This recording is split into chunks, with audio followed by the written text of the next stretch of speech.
Hello everyone, welcome to अमगेट।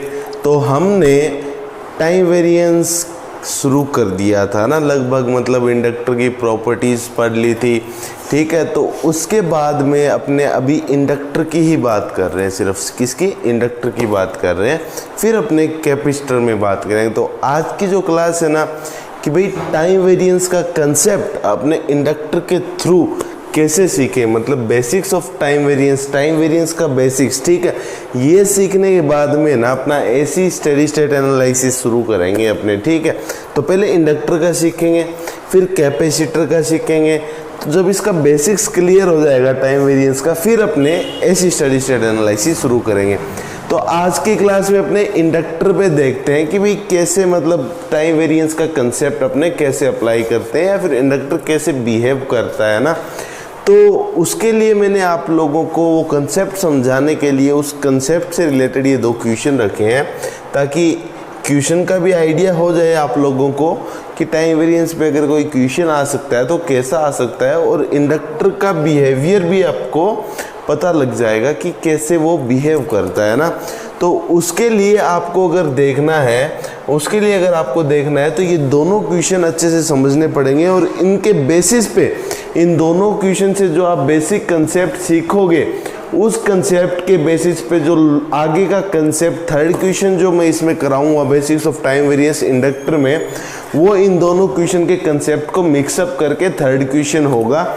फिर वहाँ पे एक वेव फॉर्म भी दूंगा मैं, वेव फॉर्म से रिलेटेड टाइम वेरी करेगा वहाँ पे, फिर देखना इंडक्टर कैसे बिहेव कर रहा है। तो ये दोनों जो क्वेश्चन हैं आपके, ये जो दोनों क्वेश्चन हैं, ये दोनों क्वेश्चन आप ट्राई करना सॉल्व करने का, ठीक है। बाकी अभी अपने इनको सॉल्व करते हैं, ठीक है। अब जैसे पहला क्वेश्चन है, इसमें क्या बोला है कि determine the steady state current in each inductor and energy stored in each inductor. अभी मैंने एक प्रिपरेशन स्ट्रेटेजी की वीडियो बनाई थी, उसमें मैंने कहा था क्वेश्चन को रीड करना, सबसे पहली मिस्टेक बताई थी कि क्वेश्चन को रीड करना। तो अब क्वेश्चन जब आप ट्रांजिएंट पढ़ लोगे, जब आप स्टेडी स्टेट एनालिसिस पढ़ लोगे, उसके बाद में ऐसा कोई क्वेश्चन देखोगे ना, तब आपको पता लगेगा, क्योंकि तब तक तो आपको सिर्फ इतना ही, अभी तक तो इतना ही आपको क्लियर है कि अभी जितने कंसेप्ट सीखे हैं ना, बाद में ट्रांजिएंट का कंसेप्ट भी आएगा, टाइम इक्वल्स टू 0 पे बात करेंगे, उससे पहले की बात करेंगे, उसके बाद की बात करेंगे, तो वो आपको पता लगेगा। बट अभी जो क्वेश्चन में पूछा है ना, वो आपको देखने वाली बात है कि भैया डिटरमाइन स्टेडी स्टेट करंट मतलब करंट चेंज नहीं हो रहा, मतलब एक स्टेडी स्टेट हो गया। अब स्टेडी स्टेट का मतलब समझो क्या है, जैसे अभी अपने अभी मैं इसको ना प्रेजेंट लाइफ का एग्जांपल देके समझाता हूँ। जैसे मैं आप लोगों को पढ़ा रहा हूँ ना, आप लोग भी पढ़ रहे हो, ठीक है। तो अपने सारे क्या है, स्टूडेंट्स हैं एक प्रकार से ना। मैंने थोड़ी आपसे ज़्यादा नॉलेज ले रखी है, इसलिए मैं आपको थोड़ा बहुत अपनी नॉलेज प्रोवाइड शेयर कर रहा हूँ।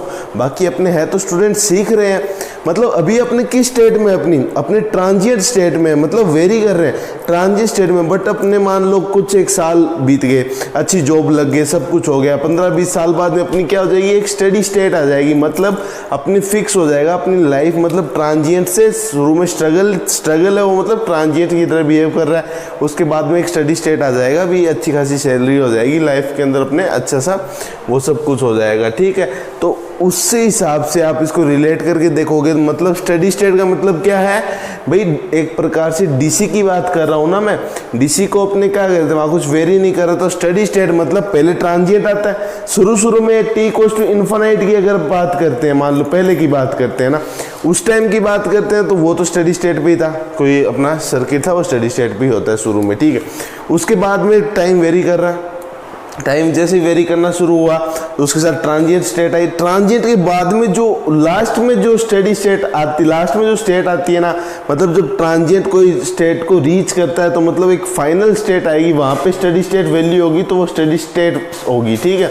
तो वो ही स्टेट मतलब उस पे क्या है, कुछ वेरी नहीं करेगा।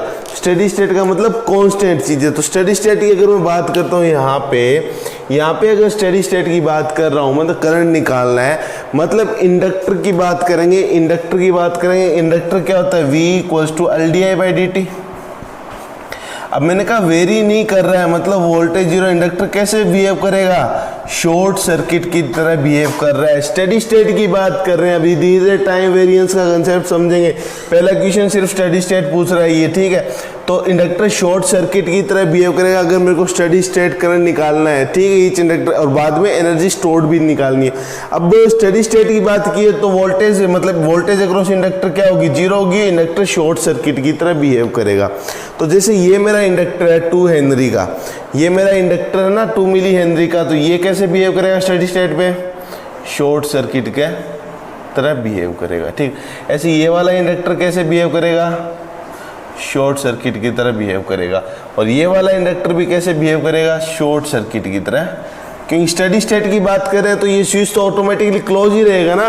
t=0 के बहुत बाद की जब ये स्टेडी स्टेट में पहुंच जाएगा, ये तो इनिशियल वैल्यू है, तो ये तो मैं सीधा कह सकता हूं कि स्विच क्लोज ही हो जाएगा, क्योंकि t=0 पे क्लोज है और स्टेडी स्टेट तो बहुत आगे की बात है, तो ये तो आपका क्लोज ही हो जाएगा। अब एक बात बताओ, जब ये स्विच क्लोज है, ये शॉर्ट सर्किट मतलब यहाँ का पोटेंशियल, यहाँ का पोटेंशियल, यहाँ का पोटेंशियल, यहाँ का पोटेंशियल सेम, तो एक्चुअली मैं क्या कर रहा हूँ, यहाँ का पोटेंशियल और यहाँ का पोटेंशियल सेम कह रहा हूँ, तो ये रेजिस्टेंस के क्रॉस पोटेंशियल सेम हो गया, तो इसको मैं रिडंडेंट कर सकता हूँ। इसका कोई मतलब ही नहीं हुआ ना, करंट जाएगा ही नहीं, करंट जाएगा नहीं, मतलब यहाँ से जो भी करंट आ रहा है वो सारा करंट इधर चला जाएगा, इधर चला जाएगा, ठीक है।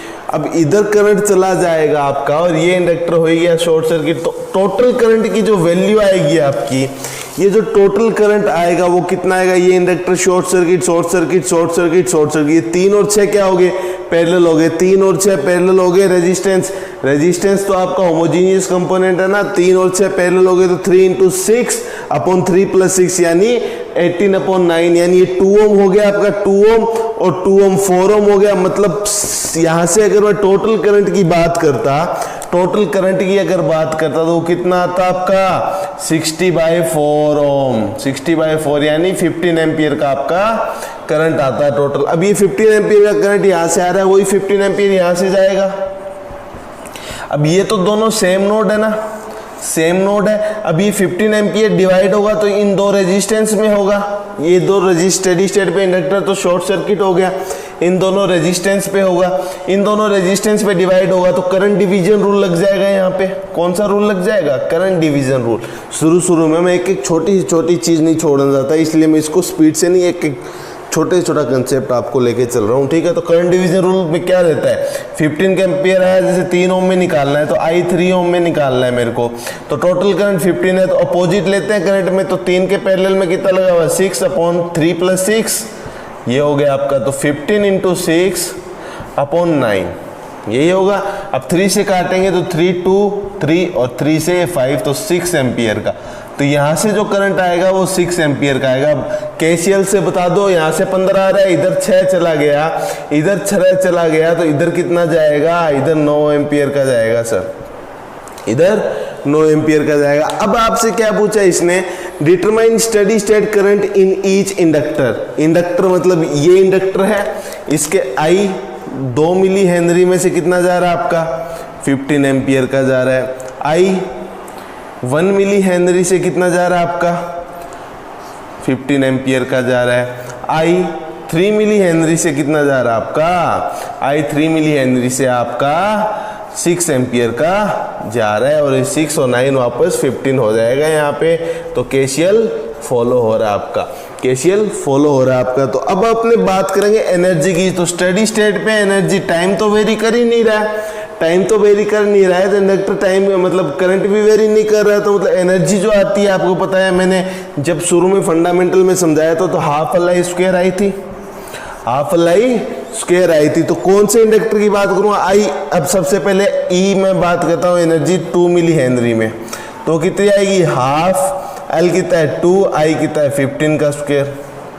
फिर मैं एनर्जी बात करता हूँ 1 मिली हेनरी में, ½ L कितना है 1, ठीक है। मिली की बात कर रहा हूँ तो मिली ½ 1 मिली I स्क्वायर, ठीक है। I कितना है इसके अंदर, I आपका है इसके 1 के अंदर 15 ही है स्क्वायर। और अगर मैं एनर्जी बात करता हूँ 3 मिली हेनरी की, तो ½ L 3 मिली और I स्क्वायर, I कितना है यहाँ पे 6 का स्क्वायर, तो ये कितना आएगा, ये कितना आएगा बताओ मेरे को, 15 का स्क्वायर 2 15 का स्क्वायर 225 हो गया आपका, 15 का स्क्वायर 225 हो गया, इंटू 2 से 2 कैंसिल, तो ये कितना आ गया 225 आ गया, अपॉन 2 से 2 कैंसिल, तो मिली आ गई जूल, ये आपकी यहाँ पे आ गई। ठीक है, अब अगर यहाँ पे बात करता हूँ तो 15 का स्क्वायर कितना 225 डिवाइड बाई 2, ये मिली जूल। ठीक है, यानी 112.5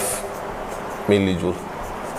ठीक, इस एनर्जी की बात करूँ तो ये देखो 36 डिवाइड बाई 2 कितना हो जाएगा 18 3 जा 54 मिली जूल आपका ये आ गया। ठीक है, ये आपका आ गया, आपकी एनर्जी इन तीनों के अंदर आ गई। तो ये स्टेडी स्टेट की बात है, मतलब स्टेडी स्टेट की बात है। अब जो एनर्जी ये इसके अंदर आई है वो स्टोर कर रहा है ना, इंडक्टर तो स्टोर ही करता है क्योंकि रेजिस्टेंस डिसिपेट करता है, ये शुरू में फंडामेंटल में मैंने बताया था। और ये किस फॉर्म में स्टोर करता है, इंडक्टर कौन सा इलेक्ट्रोमैग्नेटिक प्रॉपर्टी शो करता है, तो ये इलेक्ट्रोमैग्नेटिक की फॉर्म में स्टोर करता है एनर्जी को, इलेक्ट्रोमैग्नेटिक फॉर्म में।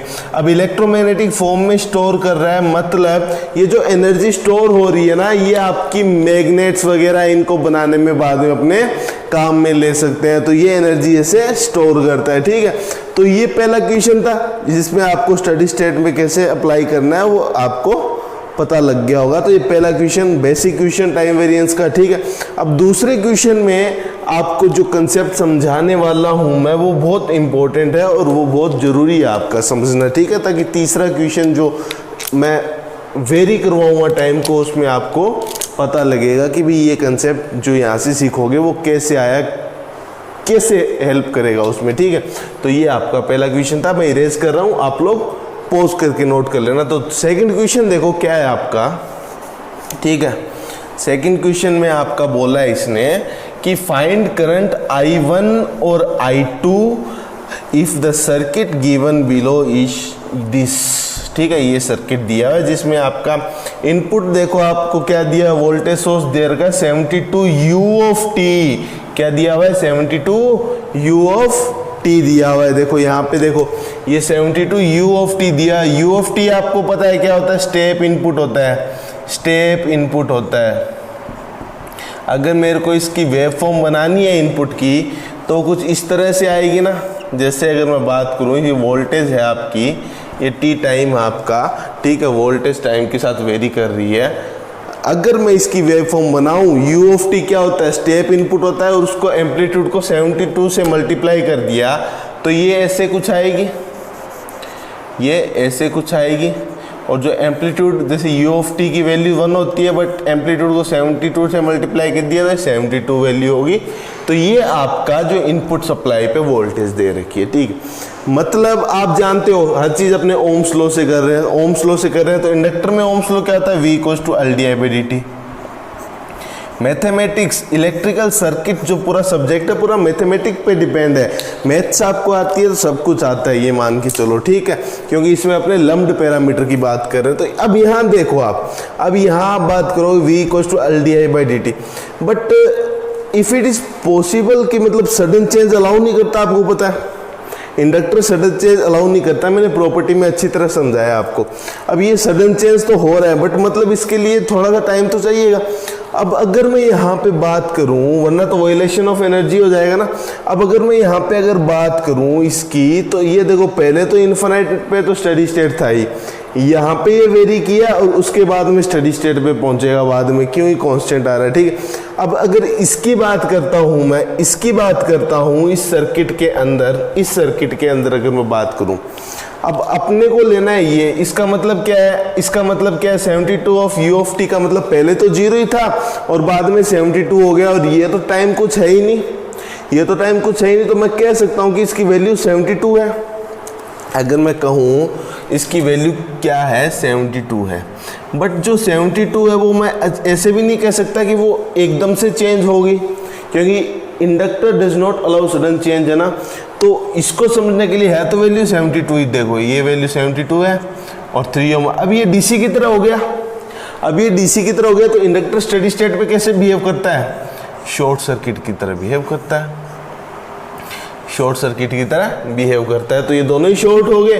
अब I1 I2, अब दोनों ही शॉर्ट हो गए दोनों ही शॉर्ट हो गए आपके, ये दोनों शॉर्ट हो गए ना आपके, दोनों ही शॉर्ट, वोल्टेज है नहीं।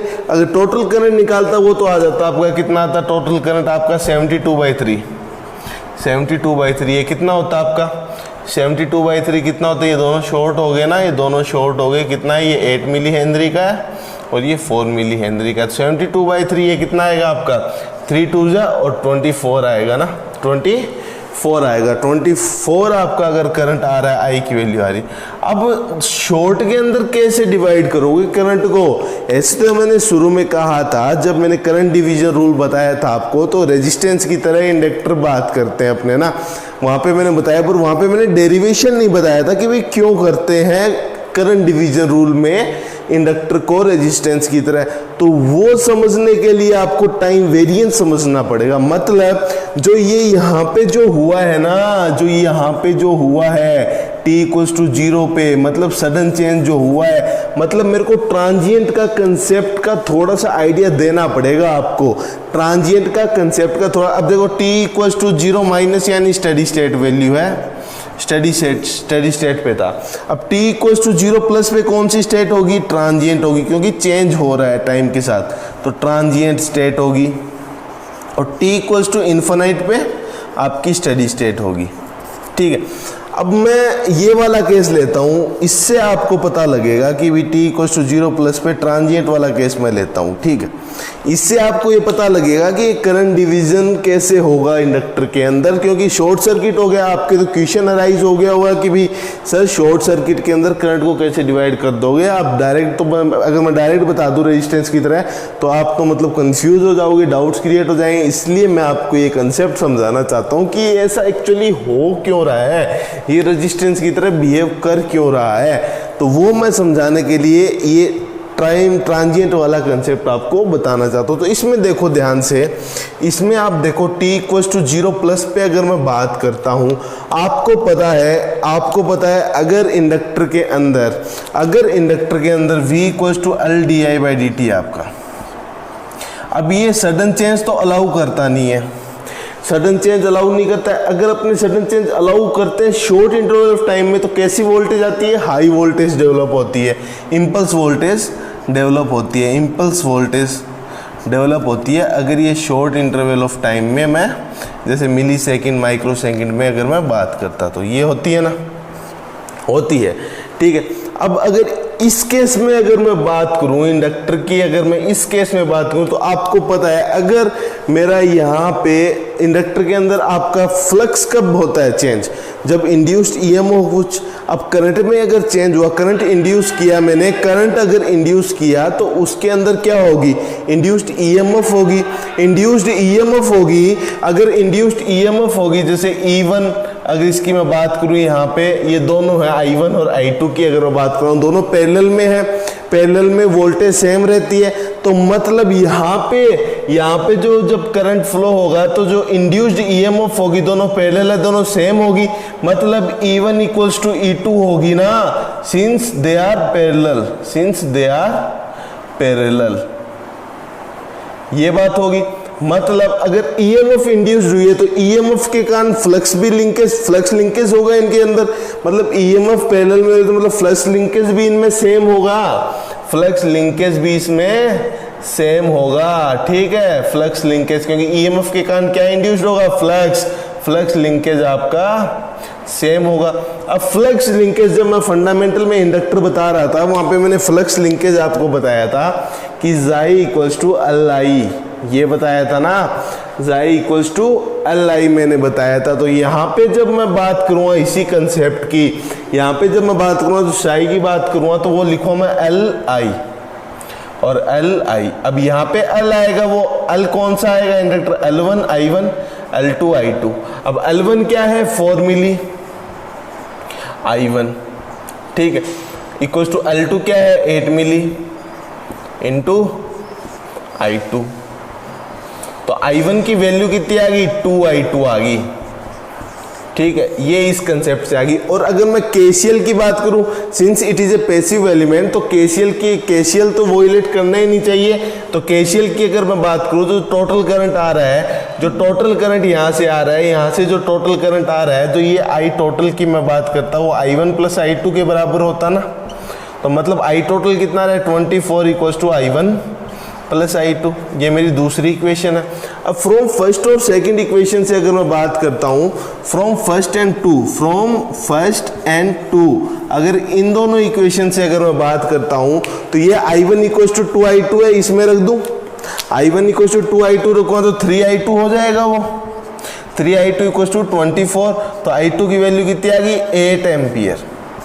अगर I2 8 एम्पियर आएगा तो I1 ऑटोमेटिकली 16 एम्पियर आ जाएगा फ्रॉम सेकंड इक्वेशन, है ना। I1 8 आ गया तो 8 इससे सब्ट्रैक्ट करेंगे तो I2 8 आ गया तो I1 की वैल्यू 16 एम्पियर आ जाएगी सब्ट्रैक्ट करने पे। अब देखो जो ये वैल्यू आई है ना आपकी, ये तो आपका करंट डिवीजन रूल सेम काम करेगा। देखो अगर मैं करंट डिवीजन रूल जो मैंने सिखाया था वो अगर मैं बात करता डायरेक्ट रेजिस्टेंस की तरह, अभी दोनों पैरेलल में तो रेजिस्टेंस में क्या करते हैं अपने, अगर मेरे को I मान लो इसके अंदर 8 के अंदर निकालना है, I2 की अगर मैं बात कर रहा हूँ, चलो I2 की अगर बात कर रहा हूँ तो कैसे निकालोगे I2?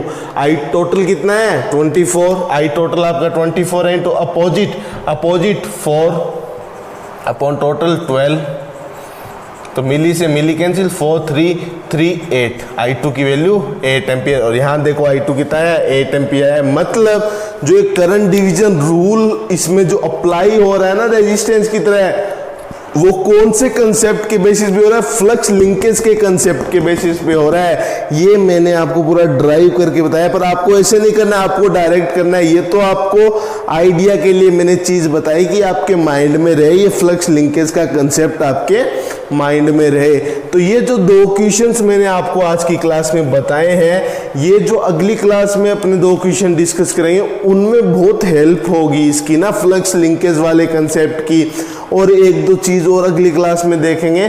फिर लास्ट के अंदर जो इसका इंडक्टर का टाइम वेरिएंस का जो क्वेश्चन देखेंगे, मतलब मैं क्वेश्चन के थ्रू ही आपके कंसेप्ट्स क्लियर करता जा रहा हूं ताकि आपको क्वेश्चन का भी आइडिया रहे कि कैसे आ सकते हैं और आपका कंसेप्ट भी कोई भी छोटा ना छूटे। तो आई होप ये आज की क्लास आपको इंटरेस्टिंग लगी होगी, क्योंकि पहले तो क्या था, डीसी की बात कर रहे थे, कोई टाइम वेरिएंस नहीं था, तो वहां तक सबको इजी लग रहा हुआ सब कुछ, है ना, क्या है ये तो कुछ नहीं करना, सिंपल मैथ्स है। बट अब थोड़ा सा दिमाग का यूज लगाना पड़ेगा कि भाई मैं मतलब कैसे इसमें क्यों हो रहा है, क्या चीज़ें कैसे हो रही है। कैपेसिटर की बात करें, वहाँ पे इलेक्ट्रोस्टैटिक प्रॉपर्टी आ जाएगी, चार्ज का कंसेप्ट आ जाएगा, चार्ज कैसे डिवाइड होता है। यहाँ पे आगे क्वेश्चंस में देखो फ्लक्स को कैसे डिवाइड करेंगे, तो वो सारी चीज़ें मैं आगे की क्लास में भी आपको समझाता जाऊँगा। तो अभी के लेक्चर्स आप रेगुलरली लेक्चर्स देखिए, फॉलो कीजिए, क्योंकि अभी सारे के सारे लेक्चर्स बहुत इंपॉर्टेंट होने वाले हैं आप लोगों के लिए, जो इलेक्ट्रिकल वाले हैं, जिनको पावर सिस्टम, पावर इलेक्ट्रॉनिक, जो साइन वेव के साथ डील करेंगे, उनको तो पूरा का पूरा इस पे डिपेंड ही रहना है, टाइम वेरिएंस पे ही। ठीक है, तो आज की क्लास यहीं पे अपने करते हैं, एंड करते हैं। तो thank you, have a good day, bye.